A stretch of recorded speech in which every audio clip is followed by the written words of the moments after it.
Picture this. The terminal's buzzing with excitement, families juggling bags, sunscreen already in the air, and that familiar smell of salt water drifting in. You glance over and spot two types of cruisers, one group sweating in line, arguing over boarding passes, and another already poolside with drinks in hand before noon. Here's the deal. Most cruisers waste their first day before they even board. It's not that they're doing anything wrong exactly, but they're walking straight into every rookie trap imaginable. They show up late because their Uber took too long, or they overpack so much that security has to double-check their bags. Some even forget to pre-tag their luggage, so it ends up arriving at their cabin 3 hours after sail away. Meanwhile, the pros? They breeze through security like it's a red carpet, boarding passes in hand, luggage prepped, and boarding photos done before the crowd even clears security. That first hour isn't just about timing. It sets the tone for your entire trip. Start stressed, and you'll be playing catch-up until dinner. Start calm, and the whole cruise feels smoother, lighter, and more relaxing. This video isn't about random hacks from TikTok. These are the real field-tested moves that experienced cruisers use to make embarkation day feel effortless, even when the terminal's chaos is at full volume. So before you get to that terminal, before your phone even connects to port Wi-Fi, there's one thing the smartest travelers always do that guarantees a head start. Let's kick it off with the first thing every smart cruiser does before they even hit the terminal. If there's one truth every experienced cruiser swears by, it's this. Embarkation day isn't a vacation morning, it's travel day, full stop. The smartest cruisers treat it just like a flight day. They've already checked the weather at the port, confirmed there are no road closures or flight delays, and know exactly where to park or drop off their luggage. They're not waking up thinking, it's just a short drive to the terminal. That's the rookie mindset, the one that gets you sweating in traffic while sail-away time creeps closer. In places like Miami or Port Canaveral, one wrong turn or accident can cost you hours. Miami's cruise corridor can turn into a parking lot after 10 a.m., and Port Canaveral's garages fill up fast, forcing latecomers to circle in frustration while their boarding group gets called. The pros build in buffer time, arriving early enough to handle anything from a security delay to a forgotten document without stress. Some even book a pre-cruise hotel within 10 minutes of port, especially during peak season, because missing a ship over morning of travel regret isn't a story anyone wants to tell.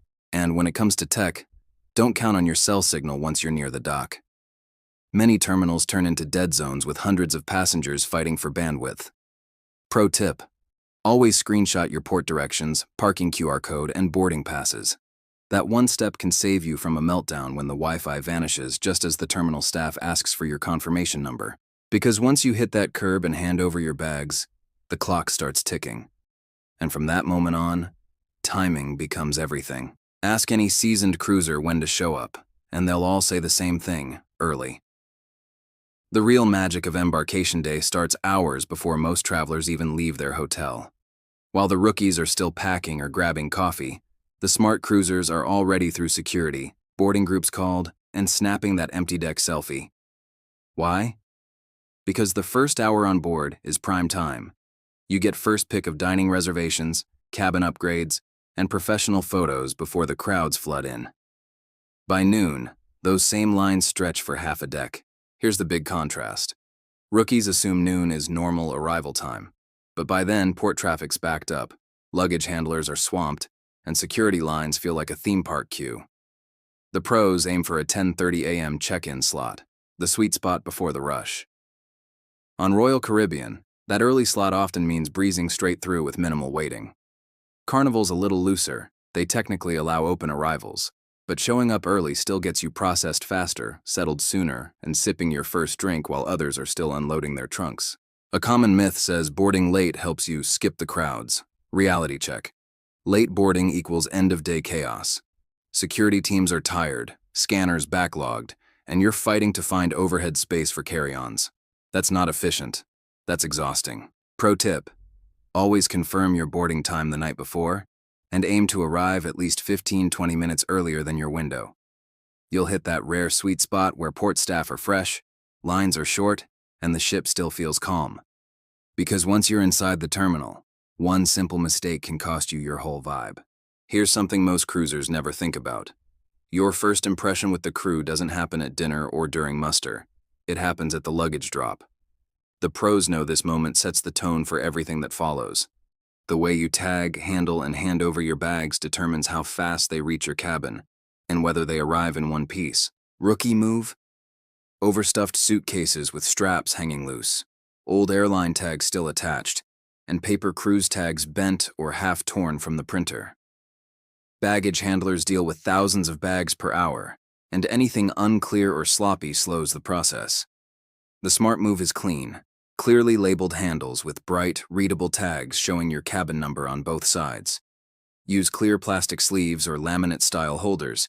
They won't rip if it rains or brushes against conveyor edges. On Royal Caribbean, handlers rely heavily on that printed cabin barcode.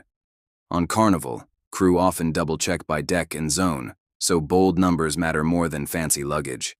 Pro cruisers also color-code their handles to match family members or rooms. It sounds small, but it prevents mix-ups when bags are unloaded in tight corridors. Here's a pro tip. Slip an AirTag or smart tracker inside each checked bag, but remove or deactivate it before final port scan. Some terminals now flag active transmitters as restricted electronics. It's a balance between being smart and not tripping the system. And while we're at it, never hand over fragile items, meds, or your cruise documents. Those stay in your carry-on. Your luggage will find its way on board, but you don't want to be the one waiting in the terminal because your essentials are sailing without you. Now let's talk about the one document that'll either speed you up or stall you out. Here's the truth about the embarkation line. The people who breeze through it aren't lucky, they're prepared. Pros know that the entire boarding process can come down to 20 seconds. That's how long you have to show your pass, verify your ID, and make that first impression on port staff. If you're calm, organized, and ready, you glide through. If you're digging through your phone, you hold up the line and instantly mark yourself as the slow one.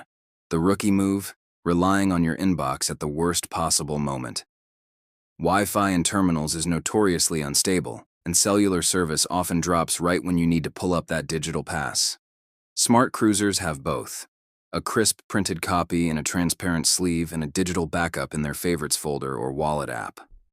It's not overkill, it's insurance. That one small prep step can turn a stressful moment into a smooth one. Another secret? Keep your passport, boarding pass, and any health or customs form stacked in the same clear folder, not tucked in different bags or pockets. You'll hand it over in one motion, get scanned, and be done. The faster you pass that counter, the more time you save before the real vacation starts. And here's something most people overlook. Attitude matters. The check-in team deals with hundreds of travelers an hour. Smile, say hi, stay calm, it stands out. There's an unspoken hierarchy, and organized travelers really do get waved through faster. I've seen it. One guest calmly explained a missing barcode and was checked in instantly, while another, frustrated and loud, was sent to the manual review line that took 40 minutes. Security's next, and this is where small talk can backfire. Here's something most cruisers don't realize. Security isn't just watching what's in your bag, they're watching you. Every scanner operator and bag screener is trained to read behavior as much as baggage. The cruisers who breeze through, calm, straightforward, no jokes, no fuss, the ones who get pulled aside, usually the ones who over-explain, fidget, or try to be funny about what's really in there. The rookie move is treating the line like airport security stand-up comedy. Sarcasm might earn a laugh from your travel buddy, but for the agent, it's a red flag. Jokes about contraband, booze, or "I hope my bag doesn't explode" will kill your boarding vibe instantly. Smart cruisers know the golden rule: quiet confidence. You hand over what's needed, make eye contact, answer only what's asked, and keep it moving. It's not about acting robotic, it's about respecting the flow. Overpacking gadgets is another easy way to get flagged. Multiple chargers, tangled cords, or clunky power banks trigger extra scans. If your bag looks like a tech store exploded inside, expect a delay. The same goes for undeclared liquids, sunscreen bottles, energy drinks, or travel-size sanitizers above the alcohol limit can get tossed. Remember, AI scanners now detect density and pattern anomalies, so what used to slide through in 2023 might get stopped cold in 2025. Here's the real pro insight. Agents appreciate honesty. If you're not sure whether something's okay, just declare it. I wasn't sure if this was allowed. Gets you a nod and a wave. Oh, I didn't know that was in there. Gets you a secondary search. Big difference. Once you're through, the real game begins, getting your bearings fast. Here's where the pros separate from the pack. Once you've cleared security, most travelers think the hard part's over, but seasoned cruisers know this waiting zone inside the terminal is where strategy actually begins. It's calm, air-conditioned, and full of subtle signals about how your next hour will play out. While rookies slump in chairs, lost in social media scroll holes, smart cruisers are quietly setting up for success. Rookie move? Doom scrolling Instagram or texting the group chat about how boarding's taking forever. Smart move? Using that downtime with purpose. Confirm your Wi-Fi or international data plan now, while signal strength is still solid. Upload your health forms or ID confirmations if the cruise app prompts you. Once on board, ship Wi-Fi can be slow or patchy at first. Double-check that your cabin assignment hasn't changed. Sometimes last-minute upgrades go live, right before boarding announcements start rolling in. Watch the crew.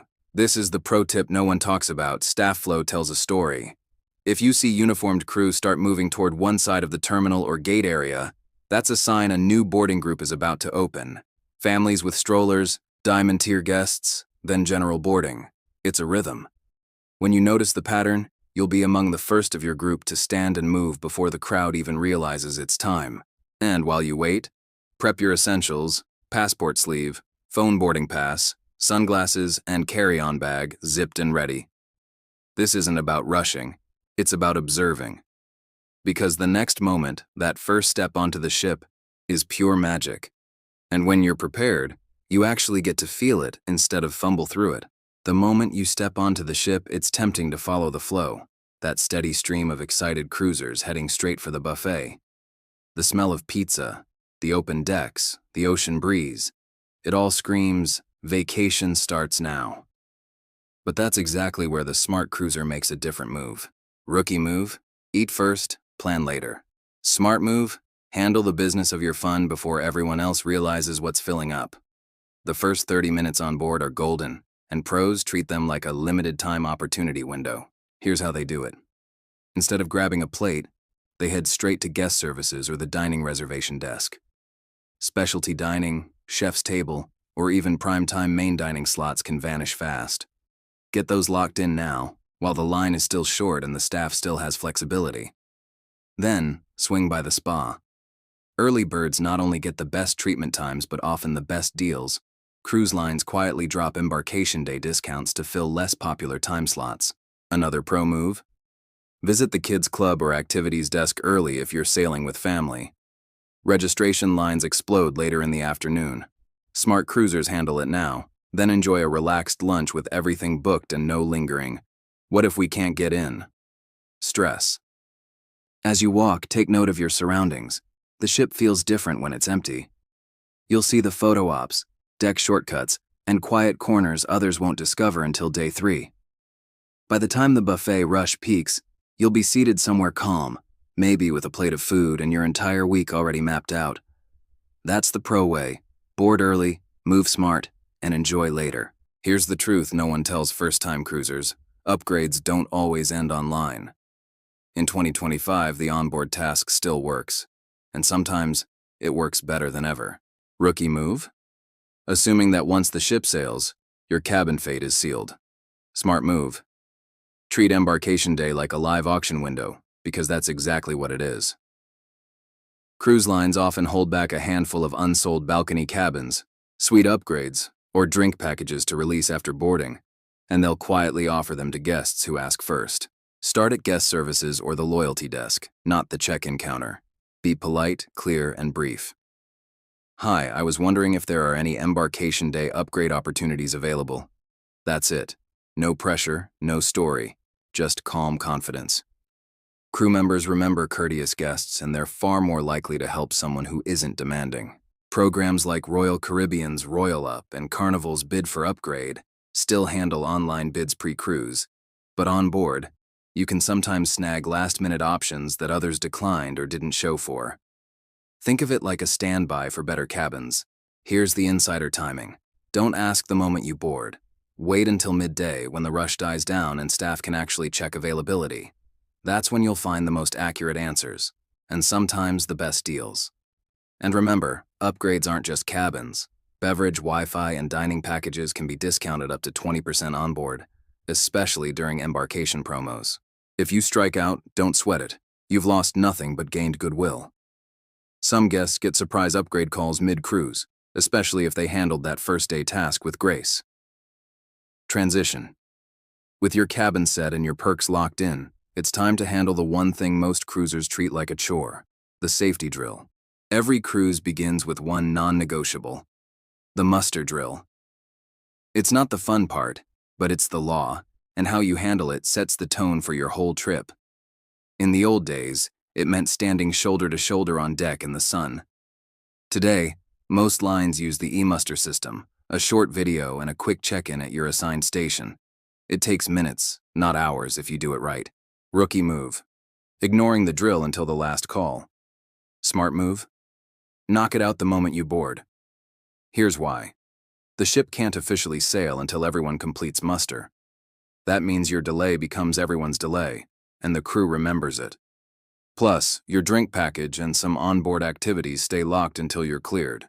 So if you're wondering why that first margarita isn't working, check your muster status first. Here's the smart play. As soon as you board, open your cruise line's app or cabin TV, watch the safety briefing, and then head straight to your muster station. The crew member will scan your card, smile, and you're done. 5 minutes later, you're free to enjoy the rest of the day. No lines, no lectures. Pro tip: take a quick photo of your muster station sign before you leave. In an emergency, your adrenaline won't remember deck numbers, but your phone will. For families, do the muster together. Kids who learn the process early won't panic later. For solo travelers, it's a great way to meet a friendly crew member right away. Transition. Now let's talk about something even more valuable: your luggage, and how to beat the crowd to it before the hallways jam up. One of the smartest moves a seasoned cruiser makes is mastering the luggage timing game. Your bags don't magically appear in your cabin. They're hand-sorted, scanned, and delivered deck by deck in rolling waves that start about 1 to 2 hours after boarding. Rookie cruisers either sit in their cabin waiting or wander too far and miss when their bags arrive. Smart cruisers, though, time it perfectly. Here's how they do it. After completing muster, grab a snack or explore the ship for about 45 minutes. Then swing back toward your hallway. Porters often start stacking luggage neatly near cabin clusters before delivery. If you see your bag early, it's completely fine to claim it. Just make sure it's tagged for your cabin and already scanned in. That one move saves hours of waiting and gives you time to unpack before the dinner rush. Contrast that with the rookie experience, pacing the hall at 7 p.m., wearing travel clothes, wondering if their suitcase took a detour to another deck. Timing isn't luck. It's pattern awareness. Another subtle pro move: leave a small thank you card or $5 tip on your bag handle if you see a porter dropping it off. Porters remember those gestures, especially if you're sailing from busy ports like Miami or Galveston, where hundreds of bags look exactly alike. Pro tip: use a unique luggage tag color or a bright handle wrap. It makes your bag visible from a distance and ensures no one grabs it by mistake. Once your bags arrive, unpack essentials, lock valuables in your safe, and keep your embarkation outfit ready for sail away. Transition. Now, food and drinks. This is where the biggest gap between rookie and pro embarkations really shows. Every cruiser knows the scene: trays clattering, families juggling plates, and a crowd that feels more like an airport terminal than a vacation. That's the buffet at noon on embarkation day. It's where rookies instinctively go because it's visible, familiar, and open. But the smartest cruisers? They slip quietly past it. Here's what they know. Almost every major line offers alternative lunch spots on day one that are calmer, cleaner, and often better. Royal Caribbean opens the main dining room for a limited embarkation lunch with table service and 0 wait time. Carnival's poolside grill starts serving fresh burgers and tacos long before most people realize it's open. On Princess and Celebrity, suite or elite lounges serve small bites with welcome drinks, an oasis while the buffet chaos unfolds. The key is curiosity. Don't follow the crowd. Follow the aroma of real cooking and the calm hum of crew conversation. Ask a nearby staff member, "Is there an alternative lunch spot open today?" You'd be surprised how often they'll point you to a hidden gem few guests know exists. And here's the contrast that matters. The rookie piles their tray in a noisy buffet, struggling to find a seat. The smart cruiser enjoys a quiet table, attentive service, and a relaxed start to vacation, finishing lunch just as the ship begins boarding announcements for cabins. Pro tip: on some sailings, select ships open sections of crew or officer dining for embarkation overflow. It's rare, but asking politely never hurts. Crew often reward respectful curiosity with insider tips. Embarkation day isn't just about eating. It's about setting the tone. A calm, well-fed start leads to a smoother, more organized first evening, and that's what separates seasoned travelers from everyone else. Transition. Let's wrap with how the smartest cruisers set themselves up for a stress-free first night. Here's the truth. How you spend your first night on board will quietly define your entire cruise. Most passengers hit the sail-away party, grab a drink, and drift into vacation mode, but they also set themselves up for chaos later. Luggage explodes across the cabin, Wi-Fi goes unconnected, and excursion confirmations get buried in email. The pros, though? They have a system, a 30-minute setup routine that locks in comfort and calm for the rest of the voyage. First, unpack smart. Don't just dump bags on the bed. Hang clothes you'll actually wear, fold everything else neatly in drawers, and stash empty luggage under the bed. This instantly opens up space and makes your cabin feel like a mini apartment instead of a hotel room mid-move. While you're at it, plug in your devices and set up a charging station near one outlet. You'll thank yourself later when everyone else is fighting for plugs. Next, spend 10 quiet minutes at the sail-away deck, soak it in, grab a quick drink, snap your "we're finally sailing" photo, then head back before the crowd surges. The pros know that sunset is when the buffet lines double and elevators jam up. Get ahead of it. Once back in your cabin, handle the logistics. Connect to the ship's Wi-Fi while bandwidth is still strong. Log into the app, check dining times, confirm shore excursions, and favorite the shows you want. Cruise lines like Royal Caribbean, Princess, and Celebrity now let you reserve activities right there in-app, and the early birds get the prime slots. Then do one last sweep. Lay out what you'll need for the morning: lanyard, sunscreen, water bottle, and check the next day's itinerary. It sounds small, but this 30-minute ritual turns a floating hotel room into your personal command center. Here's the contrast. The rookie starts day 2 scrambling for towels and missed breakfast hours. The smart cruiser wakes up calm, caffeinated, and ready to explore. The difference isn't luck, it's planning disguised as relaxation. Pro tip: before bed, open the ship app one more time and favorite tomorrow's activities. That way, your notifications guide your day instead of guesswork. Smooth sailing starts with a calm night one. Transition. And that's the difference between a cruiser and a smart cruiser. You've just learned 13 smart embarkation habits that separate the relaxed travelers from the stressed-out crowd. From timing your arrival to unpacking like a pro, every move adds up to more calm, more control, and a smoother start to your cruise. No one nails every step perfectly. Even seasoned cruisers tweak their routine each time, but those small, intentional choices, they stack up fast. You skip the chaos, the lines, the rookie mistakes, and instead step into vacation mode before most people even find their cabin. Because the truth is, smart cruising isn't about luck. It's about awareness. You know the flow now. When to arrive, what to say, what to watch for, and how to stay one step ahead without ever looking rushed. That's the difference between just boarding and truly beginning your cruise the right way. Up next, the 7 hidden fees. Cruise lines don't explain, and how to dodge them. It's the follow-up every smart cruiser needs, because the best way to cruise happier is to cruise wiser. Smart cruisers don't rush embarkation, they own it.